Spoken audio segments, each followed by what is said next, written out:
Hey there, TigerShark here again with Okano. Well, I recorded a game of Anivia Jungle just for you guys, and then I accidentally deleted the whole thing because I'm an idiot. But you don't want to see me turbo smurf on those guys anyway, that would be no fun. Just trust me that Anivia is amazing in the jungle and everyone should be playing her there. Anyway, so here's my Anivia mid guide. Her passive is basically Zack's passive, but worse.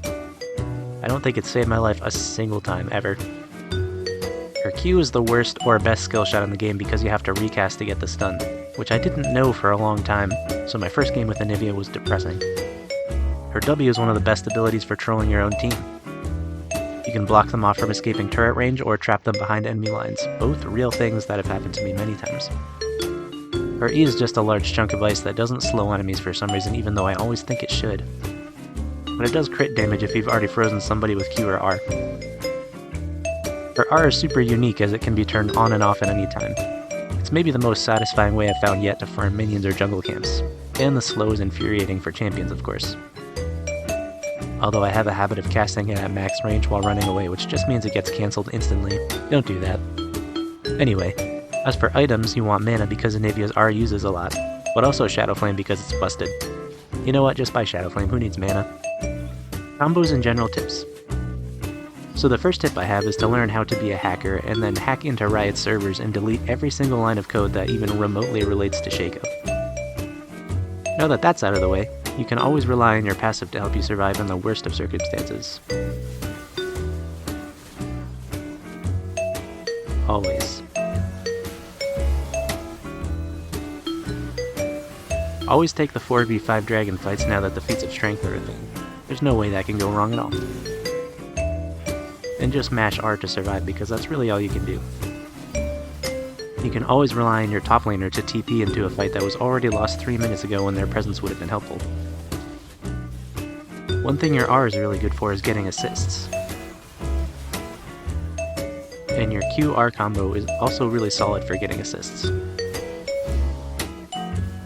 Oh look, another assist. Wait, how does this champion dominate me so much? I do crap for damage and my passive is useless. Oh wait, I'm the one doing the guide here. Of course I know how to play this champion.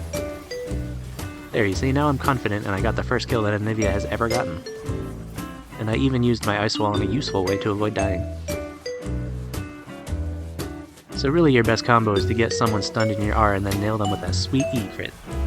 Flash won't save you now, Senna. Really, if you have halfway competent teammates, you can just mash your buttons and the enemies will fold. And the tried and true combo of QE on a low HP champion is devastating. But at the end of the day, Anivia has no mobility and escaping from champions like Echo and Aurelia just isn't going to happen.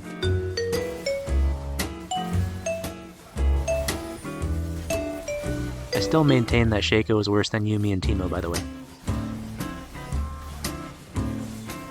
Oh hey, my passive actually saved me for once. I guess it can be useful after all. But I guess you do have to be wary of Echo's W. Apparently sometimes you'll think you're outside it, but you're really not. Also, it turns out that following a Vi into the middle of 3 fed enemies while they have Elder buff is a bad idea. Who could have guessed? Anyway, that concludes my guide on how to play Anivia.